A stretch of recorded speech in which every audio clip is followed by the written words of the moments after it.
नमस्कार दोस्तों, मेरा नाम है शुभम तिवारी और मैं अभी कृषि प्राविधिक सहायक पद पर चयनित हूं प्रयागराज में। और उसी भर्ती के सापेक्ष आपसे कुछ बात करनी है, कुछ चर्चा करनी है। तो क्या चर्चाएं होनी है, तो ये अपना पहले तो चैनल है, जो लोग नहीं जानते हैं, नहीं सब्सक्राइब किए हैं, पहले वो सब्सक्राइब करें। ये अपना चैनल है एग्रेरियन कोचिंग इंस्टीट्यूट नाम से, ठीक है। अगर आप YouTube पर सर्च मारेंगे शुभम सर एग्रीकल्चर नाम, तब भी आपको जो है चैनल हमारा मिल जाएगा। नहीं तो आप एग्रेरियन कोचिंग इंस्टीट्यूट नाम से भी सर्च कर सकते हैं। अब आप एग्रीकल्चर के हैं और आप एग्रेरियन अगर इसको जो है सर्च करेंगे तो आपको आसानी से ये मिल जाएगा, एग्रेरियन कोचिंग इंस्टीट्यूट, ठीक है। दूसरी बात, हम लोग बात करने वाले हैं एग्रीकल्चर टेक्निकल असिस्टेंट यानी प्राविधिक सहायक के विषय में। जो प्राविधिक सहायक वाली हमारी भर्ती आने वाली है 3500, उनके विषय में संपूर्ण जानकारी जो है हमें आपको प्रोवाइड करवानी है। तो देखो, पहली बात तो क्या है, उसका पाठ्यक्रम 2018 में पिछली बार आई थी, ये क्या पाठ्यक्रम रहा था उस पर हम लोग चर्चा कर लेते हैं। और क्या कैसे कट ऑफ रहा था, कितना सैलरी रहती है, काम क्या रहता है। चूंकि मैं उसी पद पर हूं, वही काम कर रहा हूं, तो मुझे आपको सारी बातें बताने में कोई दिक्कत है नहीं, ठीक है। क्या कैसे होता है, सारी अंदर की जानकारी आपको आज हम प्रोवाइड करवा देंगे। देखो होता क्या है, ये जो भर्ती है, ये जो ज्वाइनिंग हुई थी, ये 2019 में जो है एग्जाम हुआ था और 21 में ज्वाइनिंग हुई थी। इसका जो सिलेबस था कुछ ऐसा था, सामान्य बुद्धि परीक्षण। सामान्य बुद्धि परीक्षण का मतलब, आप परेशान मत होइए, आपकी क्या है, रीजनिंग है।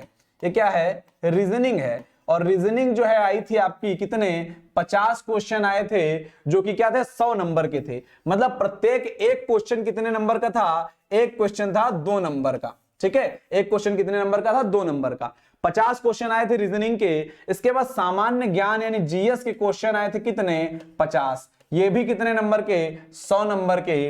इसके बाद सामान्य विज्ञान और अंक गणित भी आया था, 25-25 क्वेश्चन। 25 क्वेश्चन आया था साइंस का और 25 क्वेश्चन आया था मैथ का, यानी 50 क्वेश्चन ये भी मिलाकर 100 नंबर। और इसके बाद हिंदी आई थी 50 नंबर की, यानी 100 नंबर जो है हिंदी से आपको मिले थे। ये हमारा पूरा सिलेबस लिखा पढ़ा था। लेकिन लिखे पढ़े के हिसाब से पेपर में आप डिफरेंसेस बहुत देखेंगे। क्यों देखेंगे, जरा सा समझिए आप इसको, सिलेबस को समझिए, फिर आपको बताते हैं।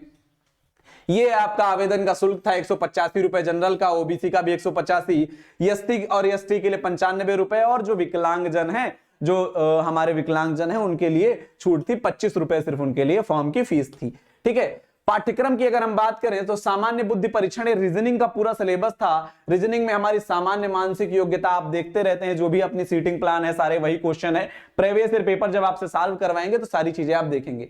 इसके बाद सामान्य ज्ञान जो था, इसमें हल्का फुल्का कंप्यूटर के क्वेश्चन, उत्तर प्रदेश आधारित कुछ जनरल नॉलेज के क्वेश्चन, इसके अलावा आपका मानव व्यवहार, इतिहास, जियोग्राफी यानी भूगोल, और उसके बाद हमारा पॉलिटी यानी राजनीति यानी संविधान से कुछ क्वेश्चन आपके थे, और इकोनॉमी से भी कुछ क्वेश्चन थे। लेकिन ये सारा पोर्शन आपको जो दिख रहा है, सर्वाधिक क्वेश्चन कहां थे, 10 नंबर वाले पॉइंट से थे। सबको लगा यार एग्रीकल्चर का पेपर, एग्रीकल्चर तो आनी ही नहीं है, क्यों पढ़ना है एग्रीकल्चर।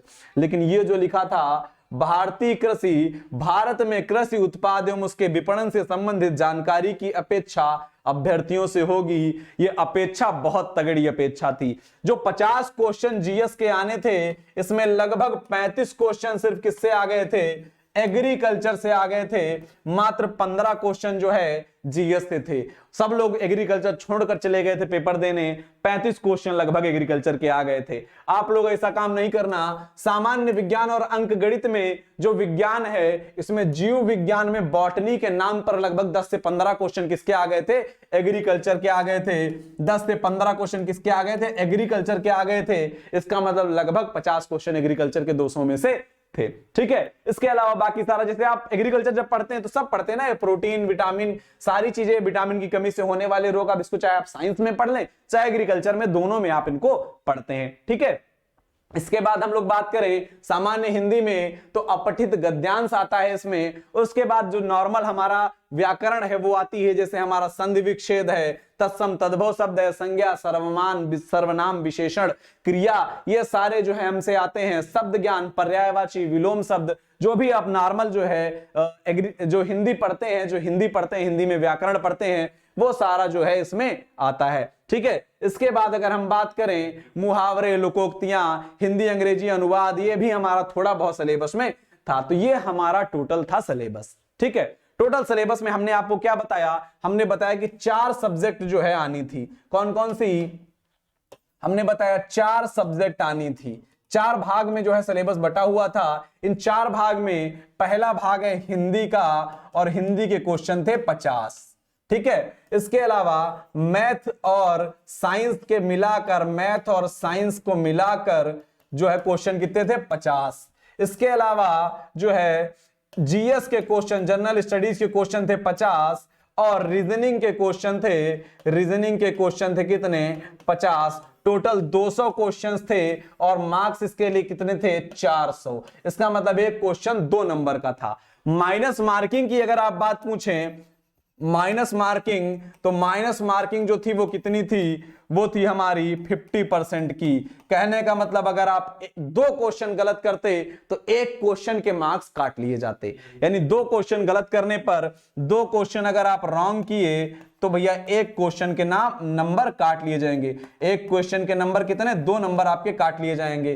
कहने का मतलब 1 क्वेश्चन गलत करने पर 1 नंबर आपका माइनस हो जा रहा था, 1 क्वेश्चन सही करने पर 2 नंबर आपको मिल जा रहे थे, ठीक है। ये बात थी सीधी सीधी माइनस मार्किंग की, ठीक है।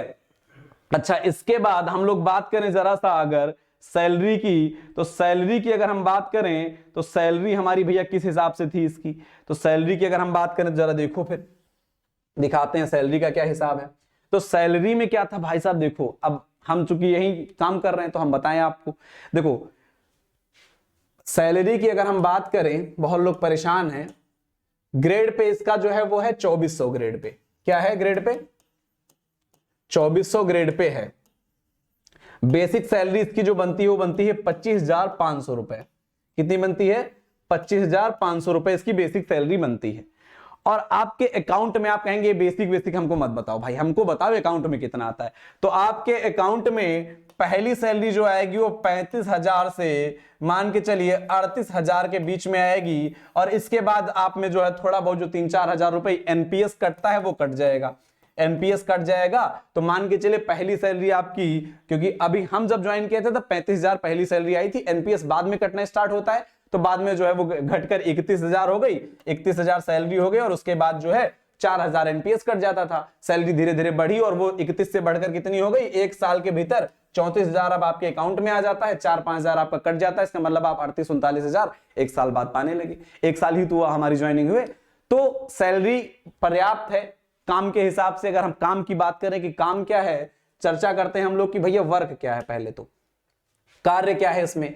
तो कार्य के लिए अगर हम चर्चा करें तो देखो भाई साहब, पहला काम जो बेसिक काम है जो आपको हमेशा करना है वो है बीज वितरण का काम। क्या है, बीज वितरण का आपका काम होता है। ज्यादातर जो देखो ये भर्तियां आ रही सब एक्सटेंशन वर्कर्स के लिए ही ज्यादातर है।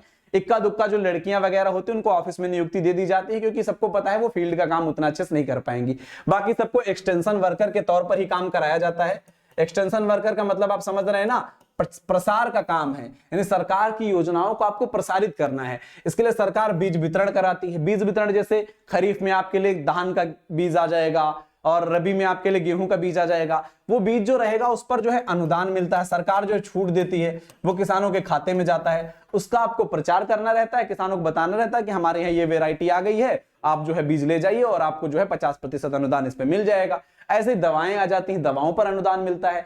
ऐसे ही कभी कभी क्या फार्म मशीनरी वगैरह ये सारी चीजें जो आ जाती हैं इन पर भी किसानों को अनुदान मिलता है, तो इनकी भी बुकिंग करवाना होता है। आप बताएंगे, जानकारी देंगे, आपका मेन काम जानकारी देना ही है। इसके अलावा सरकार कोई भी योजना कृषि से संबंधित लाती है तो किसान के पास आप ही के थ्रू पहुंचेगी। इसका मतलब है आप क्या हैं, ये गवर्नमेंट है और ये हमारे क्या हैं, फार्मर्स हैं। इनके बीच में आप क्या हैं, मीडिएटर हैं। क्या हैं आप, मीडिएटर हैं। कोई भी सरकार अगर किसानों के लिए स्कीम लेकर आई, जैसे पीएम किसान लेकर आई, वो किसानों तक पहुंचाने का काम किसका है, आपका है। अगर उनके पीएम किसान में किसी तरीके की दिक्कत हो जाती है, उनका आधार वेरीफाई नहीं हो पाता है, कोई भी समस्या हो जाती है, उसको संभालने का काम, उसको सही करने का काम किसका है, आपका है। ये सारे काम आपके रहेंगे। इस तरीके का जो है आपको काम करना होता है। इसके बाद आप पूछेंगे अब कि भैया किताबें कौन सी पढ़ लें, हम किताबें कौन सी पढ़ लें। तो हिंदी के लिए किताब आती है आदित्य पब्लिकेशन की, वो किताब आपके लिए बहुत बढ़िया रहती है। इसके अलावा साइंस और जीएस दोनों जो है, हमको जो एक किरण पब्लिकेशन की किताब आती है,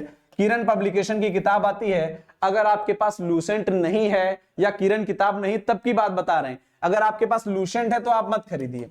लूसेंट है तो लूसेंट से ही आप, उसमें जो लूसेंट में साइंस दी है वो पढ़ लीजिए, और जीएस उसी से पढ़ लीजिए, ठीक है, साइंस और जीएस वहीं से पढ़ लीजिए। अगर लूसेंट नहीं है, आपको खरीदना है, तो हम आपको आइडिया देंगे कि लूसेंट से अच्छी आपकी क्या किरण पब्लिकेशन की किताब है, वो आप खरीदिए। इसके अलावा आरएस अग्रवाल की रीजनिंग और मैथ की किताबें आती हैं, आपको क्वेश्चन सॉल्व करने में आसान रहेगा, और ये भी आपको तभी लेना है जब आपके पास कोई रीजनिंग और मैथ की किताब नहीं है। अगर आपके पास है तो जो आपके पास है उसी के क्वेश्चंस आप सॉल्व करिए, ठीक है। इसके अलावा एग्रीकल्चर में नेमरा सुंडा और अरुण कात्यायन, ये किताबें जो आती हैं, ये एग्रीकल्चर जिस लेवल का आता है टीए में, उस हिसाब से आपके लिए पर्याप्त रहेंगी, ठीक है। इतनी बात आपको समझ जानी चाहिए। दूसरी बात हम क्या कर रहे थे, यहां हम लोग जो बैच लाने वाले हैं, जो हम लोग बैच लाएंगे उसके विषय में अगर हम चर्चा करें, आपसे बताएं तो जो हम लोग बैच लाने वाले हैं उसमें आपको जितनी भी जानकारी दी जाएगी, जैसे जो हम बैच चलाएंगे इसमें हम सारी सब्जेक्ट, हिंदी हो, रीजनिंग हो, या मैथ हो, या साइंस हो, या फिर इसके अलावा एग्रीकल्चर हो, या जीएस हो, ये सारी सब्जेक्ट जो है हम लोग क्लास चलाएंगे, प्लस इसके अलावा इसका नोट्स प्रोवाइड करवाएंगे, प्लस इसके अलावा एवरी संडे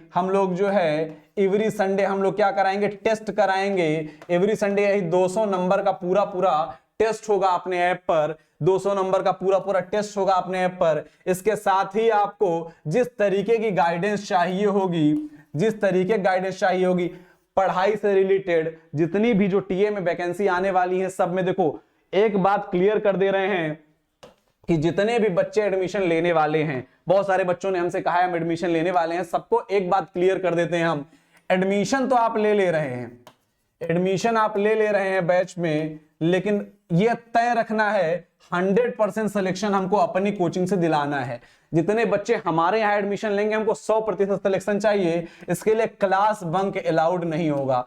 कोई भी लड़का क्लास जो हमारी ले लिया है, बैच हमारा ले लिया है, एक भी क्लास बंक नहीं करने देंगे हम। पहली बात, रेगुलर अटेंडेंस होगी क्लास में, तो क्लास बंक करना अलाउड नहीं होगा। टेस्ट कोई भी छोड़ेगा नहीं।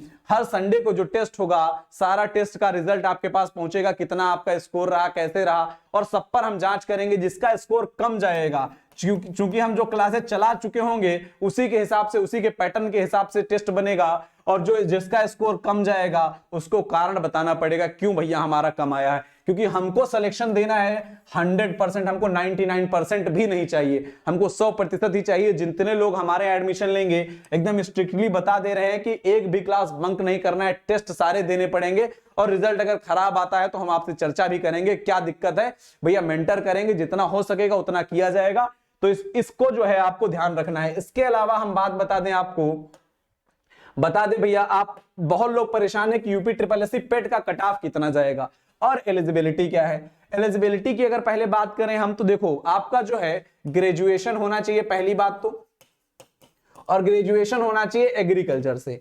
अब ये ग्रेजुएशन चाहे आपका बीटेक एग्रीकल्चर है, चाहे बीएससी हॉर्टिकल्चर है, चाहे बीएससी एग्रीकल्चर है, यानी एग्रीकल्चर से रिलेटेड किसी भी एलाइड सेक्टर से भी आपका ग्रेजुएशन है 4 साल का, तो आप इस जॉब के लिए एलिजिबल हैं। एज की बात करें तो 21 से लेकर 40 साल तक की उम्र के बच्चे इस जॉब के लिए एलिजिबल हैं, ठीक है, ये बात आपको क्लियर। इसके अलावा पेट के स्कोर कार्ड के लिए आप लोग बहुत परेशान हैं, पेट का स्कोर कितना रहेगा, पेट के हिसाब से आप बता दीजिए भैया पेट क्या जो है कट ऑफ जाने वाला है। तो जितने बच्चे पेट दिए हैं, एकदम ये मान के चलिए पेट का एग्जाम अगर आपने दिया है तो आप एलिजिबल हैं।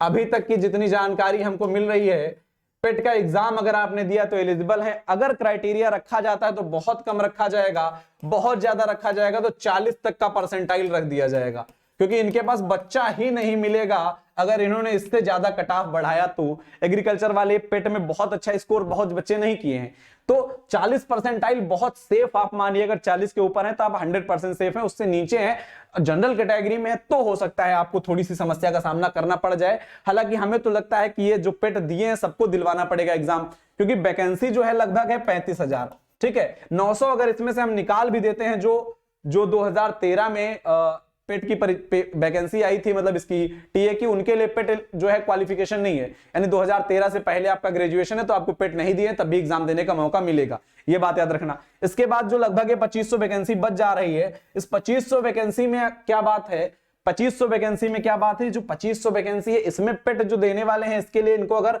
13 गुना बुलाना पड़े तो लगभग इनको चाहिए कितना 30,000 लड़का। और भैया 30 से 40,000 लड़का एग्रीकल्चर का ऐसा हाई है जिसने पेट दिया है, इससे ज्यादा लोग पेट दिया ही नहीं है। तो दिक्कत तो यही है कि ये मान के चलिए इनको जो है 20% लाना पड़े या 40 लाना पड़े, इनको सबको लगभग बुलाना पड़ जाएगा। ठीक है, ये क्लियर हो गया। एलिजिबिलिटी हमने बता दी। ये जान लेना 2013 से पहले जो ग्रेजुएट हैं उनको आयु में भी छूट दी गई, 21 से 40 अगर हो भी गए तब भी उनको छूट मिलेगी, और पेट नहीं दिए तब भी छूट मिलेगी। इसके अलावा टीएससी का कट ऑफ पिछली बार कितना रहा था, सब लोग बच्चे परेशान होते हैं कि पिछली बार कट ऑफ जो है कितना रहा था। देख लीजिए सामने आपके कट ऑफ है। जनरल का कट ऑफ गया था 151, क्वेश्चन नहीं नंबर, इसका मतलब है 400 में, 400 में मतलब 200 क्वेश्चन में जिसने 75 से 76 क्वेश्चन सही कर लिए थे, वो लड़का जो है 200 क्वेश्चन में 75 क्वेश्चन सही करने वाला लड़का जॉब कर रहा है।